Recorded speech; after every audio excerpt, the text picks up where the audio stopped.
Bonjour tout le monde, bienvenue au Bracket Show. Bonjour Eric, Bonjour Bruno, ça va bien? ça va très bien toi? Super. Good. Donc aujourd'hui, tu voulais nous faire un retour un peu sur un des premiers épisodes qu'on a fait sur le Builder Pattern, mais je pense que c'est un peu plus dans un contexte de test, c'est ça? Ouais, en fait, ce que je vais vous parler, c'est un concept que j'appelle le Fluent Builder, qui est un peu inspiré, oui, du Builder Pattern, mais vraiment, c'est pas tout à fait le pattern comme Gang of Four le présente dans son livre. Dans le fond, c'est Mhm. vraiment plus une façon de construire des objets pour nos tests, dans le fond. OK. Parce que oui, on parle du builder justement. C'est quelque chose qu'on va souvent faire dans nos tests, se créer un objet builder pour nos classes, puis vraiment mettre des méthodes pour chacune des propriétés pour permettre de builder notre objet n'importe comment à l'intérieur de nos tests. Ouais. Donc, je vais vous présenter un petit peu l'exemple que j'ai ici, dans le fond, qui est... bon, c'est un exemple que je prends souvent, là. Je prends souvent l'exemple de faire un King Account. Mhm. L'exemple n'est pas très compliqué, fait que ça permet de focuser sur les détails du builder lui-même, dans le fond. Ouais. Donc, la classe account, elle a certaines propriétés, dont la balance, son number, le type qui est un d'account, quelques méthodes.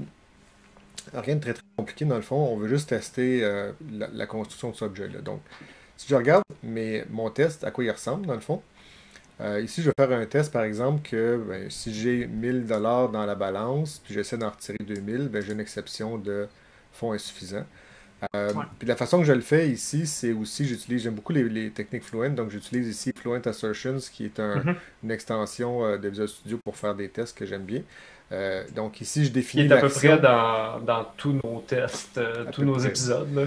Donc ici, je définis mon action, puis ici, ben, je vérifie que l'action va faire une exception de type fonds insuffisant.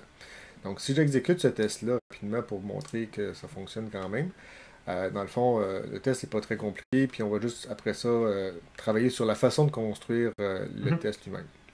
Donc, notre test fonctionne, ça va bien. Euh, c'est juste qu'ici, quand on fait notre test, la partie arrange de notre code, il faut qu'on crée un objet de type account.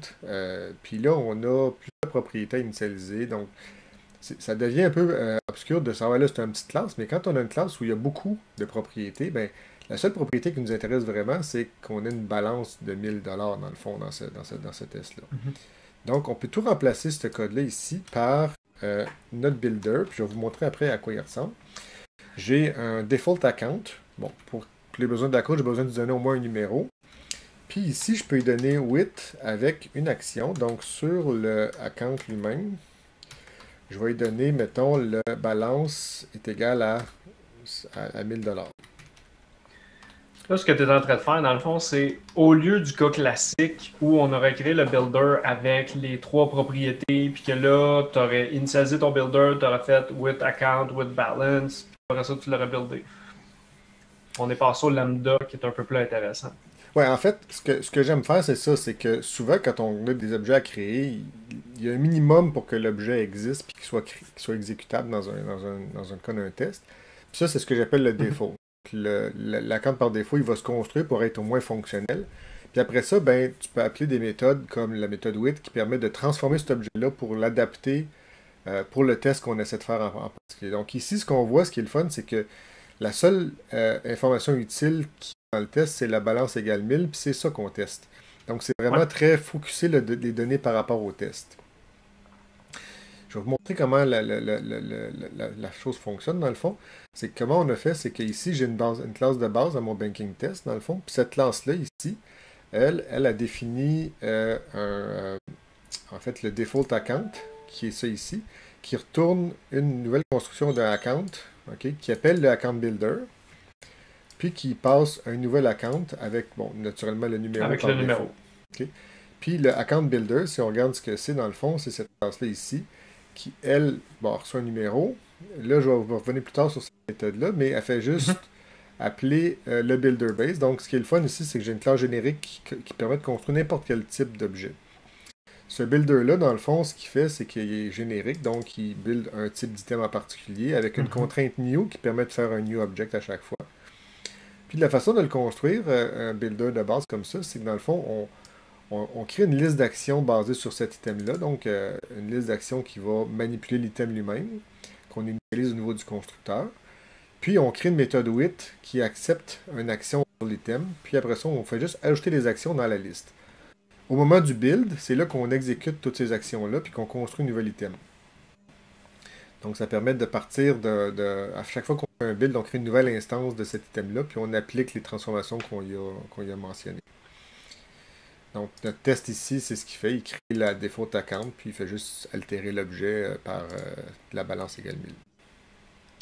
Une chose que je peux voir aussi, tu sais, qui est quand même à penser quand on fait ces méthodes-là par défaut, c'est que là, tu t'es fait un default account qui avait juste le numéro, mais faut pas se limiter nécessairement à une seule méthode. Tu sais, je me dis, dans ton exemple, tu pourrais avoir un default checking account pour un compte chèque.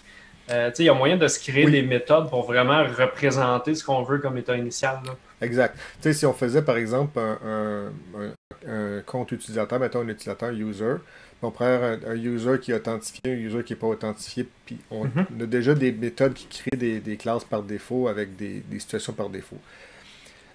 Une autre des beautés de la chose, c'est qu'ici, on peut aussi, si on veut, vu que c'est un account générique, c'est un builder générique, mais qu'on peut faire un builder spécifique basé sur ce builder générique-là. Ici, j'ai rajouté une méthode spécifique pour changer la balance.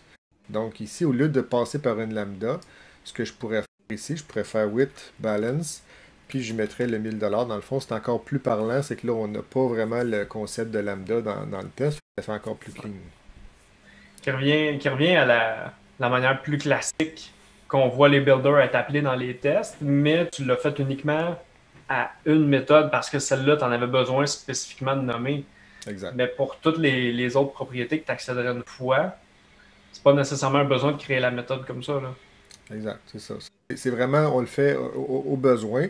Puis, de chaîner des méthodes with, dans le fond, tu sais, si on fait une chaîne ici, on peut dire with balance, mais ici, je pourrais aussi dire with quelque chose d'autre. Mettons, si je veux que ce ne soit pas un checking account, je peux aussi rajouter, mélanger les deux, que dire que le type d'account, par exemple, ça va être un credit account, par exemple. Là, c'est sûr que notre balance, il y a un petit problème ici au niveau faut chaîner des widths ensemble, mais tout ça, c'est utilisable. On peut chaîner plusieurs widths. On pourrait même, là, je pense que c'est pas fait actuellement, mais on pourrait modifier la méthode balance probablement pour faire qu'elle puisse chaîner avec les autres widths. Oui, effectivement. Donc ça, c'est un peu la façon de le faire. Puis j'ai fait d'autres exemples ici aussi. Bon, juste un default account pour montrer ici que c'est ça les paramètres par défaut. Fait qu'on peut tester notre défaut. Ici, j'ai fait l'exemple ici où on peut faire deux créations différentes. Un account avec balance, puis un autre avec seulement une valeur par défaut pour faire par exemple deux transferts d'un compte à l'autre. On veut générer deux instances, dans le fond. Le test précédent par rapport à dans le fond, ton compte par défaut, ce que je trouve intéressant d'un test comme ça, c'est que tu t'assures de valider la structure de ton default account parce que, tu sais, on parle souvent du fait que les tests, il faut les maintenir de la même manière que notre code. Mais changer une propriété dans ta méthode qui crée ton default account pourrait avoir une incidence sur d'autres tests. Fait que d'avoir celui-là qui vient un peu backer cette chose-là, ça va au minimum te dire qu'il y a peut-être quelque chose que tu n'aurais pas dû changer puis peut-être te faire un autre méthode à la place. Exact. Ça permet vraiment de faire une construction par défaut, la tester, puis l'utiliser. Puis je pense que la chose à retenir ici, c'est vraiment parce que j'aime ça quand les tests sont très simples. Tu sais, un test, ça devrait être 3 lignes. On l'a ici, le range act assert. Là. Idéalement, c'est d'avoir un test aussi simple que ça, puis que chacun des éléments du test soit approprié au test. Donc, tu sais, si on fait vraiment comme ça ici, on n'a rien de superflu dans notre test. On fait juste dire c'est un count avec balance, puis c'est vraiment ça qu'on veut tester. Si on veut tester votre scénario, on fait juste remplacer ça par quelque chose d'autre, puis on part d'une autre valeur par défaut, ou on fait juste modifier l'information qui est pertinente pour le test. C'est ça qui est vraiment à retenir ici. Ouais. Donc c'est ce que je voulais vous présenter aujourd'hui, pas plus compliqué que ça. Parfait. Donc, évidemment, je présume que cet exemple-là va se retrouver sur le GitHub du Bracket Show. Donc, si jamais les gens veulent aller voir le Builder Base et s'inspirer de ça pour l'utiliser dans leur projet, ils vont pouvoir. Puis, on vous invite encore une fois, si vous n'êtes pas déjà abonné, à vous abonner à la chaîne YouTube. Appuyez sur la petite cloche pour les notifications. On essaie de garder un rythme soutenu de nouveaux épisodes ces temps-ci, donc ça devient quand même très intéressant. Il y a aussi la page Facebook qu'on publie les épisodes là-dessus. Puis si vous avez des questions, commentaires, propositions de sujets, n'hésitez pas, laissez-nous savoir, puis ça va nous faire plaisir. Oui, tout à fait. À la Merci. prochaine.